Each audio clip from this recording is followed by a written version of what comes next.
course, remember our next guest for his starring role in the Broadway hit Cabaret. But most kids, including myself, will never forget him as the diabolical villain Vegan Floop from the movie Spy Kids. Take a look. It's a cruel, cruel world, all you little boys and girls, and some mean, nasty people want to have you for their supper. But if you follow me, you can all be free, free. You can all be free as a bird on a big TV. If you dream, if you dream, if you dream. Now he's written his first novel, Tommy's Tale. Please welcome the multi-talented, Tony Award-winning Alan Cumming.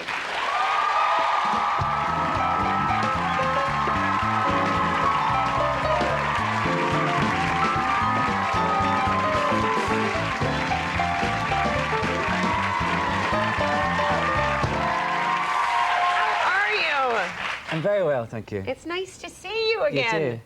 I hear you've been up in Canada making X-Men 2. Yes. You had a bit of a hellish day. Yeah, oh yeah. X-Men 2. Yeah, I did, the other day, because I play Nightcrawler, and he's blue, and it takes a long time to make up. And the other day I had to have my top off for this scene, so it took 12 hours of makeup with 3 people doing me. And as it were, and I don't know what you had anything. You didn't need to be blue. No, honey. And but the thing was that, you know, we were doing night shoots, and you eat at funny times and you sleep funny, and then, you know, 12 hours of sitting in a chair, and I was a bit gassy. You're a bit gassy. Gassy. Okay. And then when I finally and then I had my top off as well, so I was feeling all like a bloated whale. And there's 3 people in your face, so you can't, you know, relieve yourself. And then when I got onto the thing, I was like, because I'm injured at this point. Well, I suppose I'm not supposed to say that, it's a secret. But anyway, like, and Halle Berry's in it, and she has to like stroke my tummy. And I thought, I am going to blow her across the room. I really did.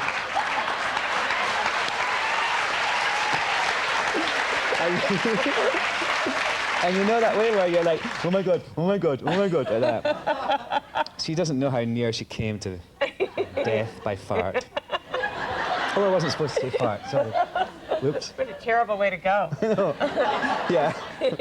Now, you've been up in Canada. What do you think of my country? I know you're good. Yeah, I like it very much. I'm living in a lovely house in Kitsilano. You're in Vancouver, though. In Vancouver. Oh, you're from Toronto, are you? No, I'm from Montreal. Oh, Montreal. Oh, I like Montreal, too. I went to the film festival there once. But I've got a funny joke about... Because everyone's so polite. In Canada, In Canada, very polite. And so how do you get...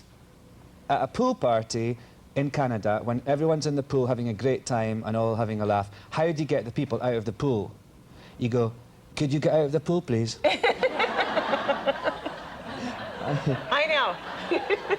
We're very polite. Very polite. It takes like an hour to get through the door. After you. No, yeah, after no, you. Exactly. No, after you. Would you like to come home and I'll make you cake? All right, exactly. let's go. Yeah. And there's lots of rules and everything. It's very formal, and you know. And in the when you call up to get a taxi, well, this firm I called there's a machine. You know, when you're waiting to get a real person, you get a machine, and it's got it goes.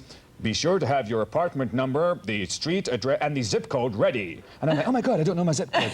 and then they go, if there are parking regulations on your street, wait on the curb. Like that. It's really scary. I was like, oh my God, where's my zip code? And I don't know if there's parking regulations. So yeah, it's quite a lot of rules. I know, it's a little rural-oriented. Yeah. If we had a national rally, we'd all be chanting, we're number 2, we're number 2.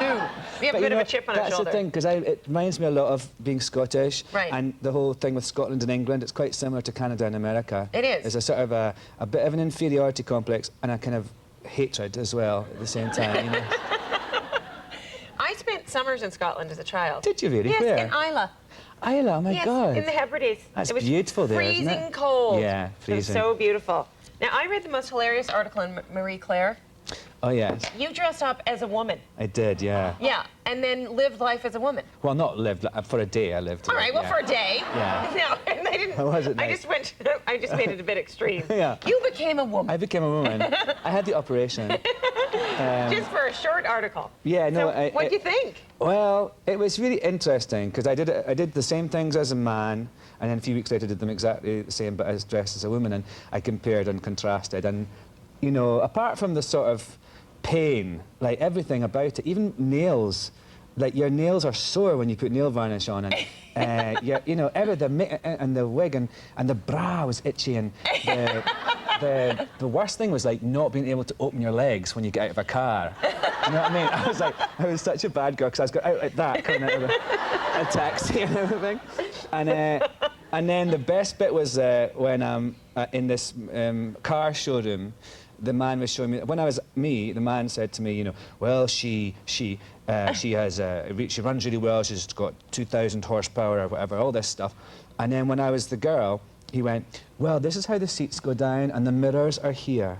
And literally, that was the first thing he told me about the car, was the mirrors and the seats. You know, it was like a cliche of how men think it. Yeah. Mind you, I did buy my car based on color. But, now you've written a book too. I have. I was looking through it this weekend. It's quite unbelievable. Tommy's Tale. How did you possibly have time to write a book? Well, I did it I've done it over a period of years, you know. And yeah. I didn't just. It's been a long time thing, and I did it in between. On film sets, I would do it, and then I'd go away for a month and write a bit more, and you know, and then big gaps when I didn't do anything. So. Is it autobiographical? Are you Tommy? I'm not totally Tommy, but I'm a bit Tommy. I've been Tommy at certain times in my life. And is that your tail they're talking about? I don't know. No, I have a tail in the what do you call it film, the X-Men film. That's another thing I have to deal with, a big tail on the end of my thing. But no, those aren't my legs either. Everyone thinks those are my legs. I have better legs than that. All right, stick around. There's more Alan coming, and we'll be right back.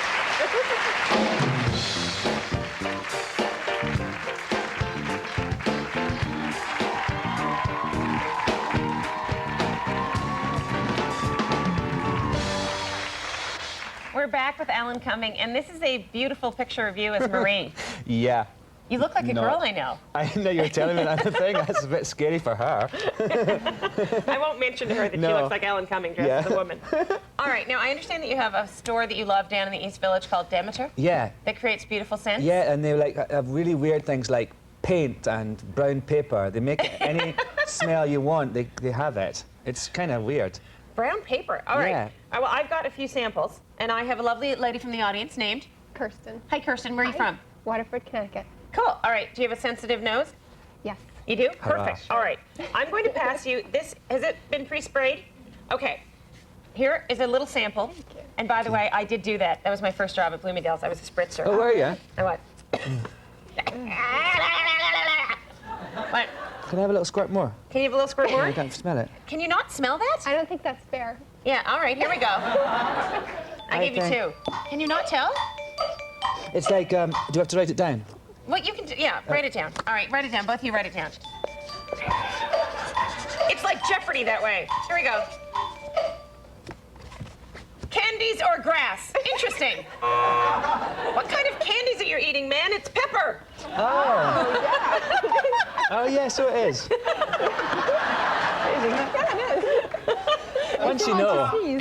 Once you know. Once you know, it's easy. All right, number two, pass it down. I'll whiff it up again for you. Here you go. Oh, I can smell this one. Candy. Yeah, it's candy. Huh? All right, write it down, Okay. Okay, candies and candy. Is that your answer for everything? Candies? I must have some residue from the weekend or something, I don't know. It's birthday cake. Oh, well, that's good.